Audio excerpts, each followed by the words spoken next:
Okay, so show y'all how to use the machine.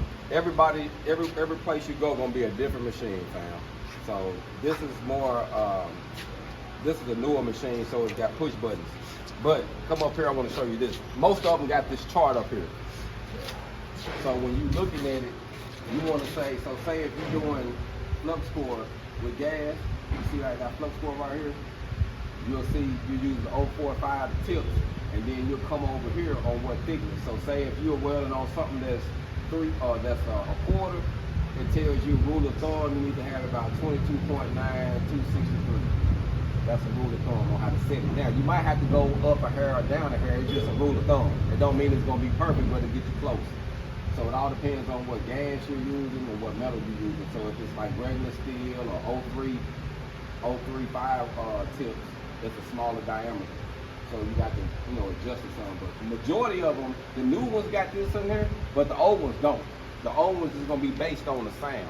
So you know how I be trying to get y'all to hear, we're like, okay, that's it right there. You hear that shh. So some of you gonna have to set to your ear. Like it ain't gonna have nothing. You're gonna have a voltage on it.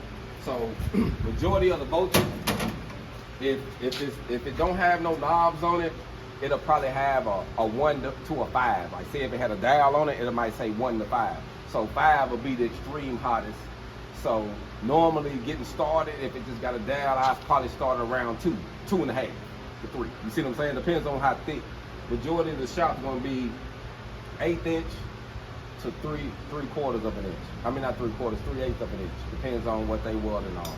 So you're gonna have to just look at each machine. This one, the cool thing about it, all you have to do is hit the button. So if we was going to stick welding, all we had to do was hit stick welding and then set it up. Well, take this out. Just to show you real quick. Majority of them ain't like this though. See now it say it's set on stick. And then if it was TIG, you just hit TIG and then it shows you like how to set it up. But majority of them don't do that though. So just remember, this is always hot, your lead, and this is always your ground. So sometimes you get ready to get on there, you might not see it. So you want to locate that to make sure you know where it's at. So say if you're about to weld on this, but that ground was over here, you won't be able to weld over here. You see what I'm saying? So always locate your ground when you get the machine, because like I say, this is a new one, but majority of the machine's gonna be old, fam. Like that, the last guy that came up here and test in Bentonville, that's Benton down the street, yeah, Benton. He said they machine just had dials on it with no letters, no nothing. You know what I'm saying? So he had to just listen to the sound. So we asked the guy, hey man, I never worked on this before, could you help me set it? So if you go somewhere and you're not familiar with it, just say, hey, I don't know what I'm doing, could you help me set this? And then they'll respect you better than saying, oh man, I don't really know, I got it. And you try to do it and you know what I'm saying? Just tell them, hey, I ain't never worked on this. Normally we had new machines, because most shops y'all go to, they are not gonna have new machines. Unless it's, it's a state-of-the-art shop, but most state-of-the-art shops are gonna have machines in it from the 80s. You know what I'm saying? I'm just being 100 with you.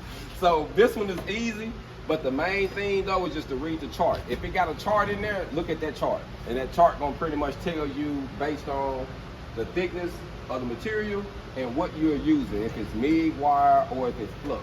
You see how it had different tips inside it. So say if it was MIG wire and you was pushing MIG, we'll have to change this gas. It's 75-25. When you pushing like spray or post MIG or spray MIG, you gotta have straight argon. So that's another thing. So you can do it well, but it ain't gonna be sprayed.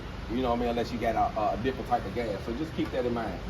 Always gonna be checking your gas. If you're not using gas, then it's just gonna be simple stick. But majority of shops, you ain't gonna have no stick. They doing everything with this gun, cause it's faster. They can put a big spool of wire in there. And actually, this one company that I work for, they spool of wire that's this big, fam. A forklift got to come in and drop it off by your station. That's how big it is. Cause you gonna weld for months before we go out. You know what I'm saying? But that's what they want. They want fast track. They want you to be able to cut it on and go. You know what I mean? So they just keep big spools. Like literally, that spool is probably about this size and probably about 6 foot tall, 5.5 foot tall. like big spools of wire. You know what I'm saying? Where, you know, it don't even connect to this. It'll go straight to there and feed it in, you know what I mean? But majority of shops, like I say, if y'all don't know, always ask the question and just say, hey man, I ain't never worked on this machine, you know. But this here's all touch button. But y'all, 9 times out of 10, you ain't gonna, this is gonna be the best one you probably use until you buy your own.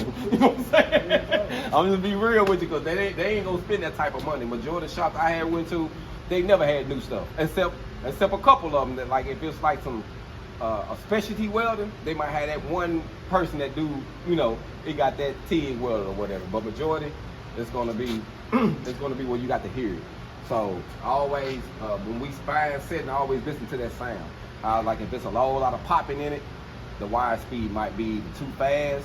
If it barely comes out, you know how if you had that one thing, that means the wire speed too slow. That means as soon as it come out and touch the metal, it burns up. So you might, like yours was doing that day. So we had to cut the wire speed up, and then it was good. It was shh. So it's just little simple things like that though. But I think y'all got it though. But like I say, today, T-joints, right? We're gonna be working with T-joint. And we're gonna switch yours up though. We're gonna switch yours up today. And then you on vertical up. All right. You good to go?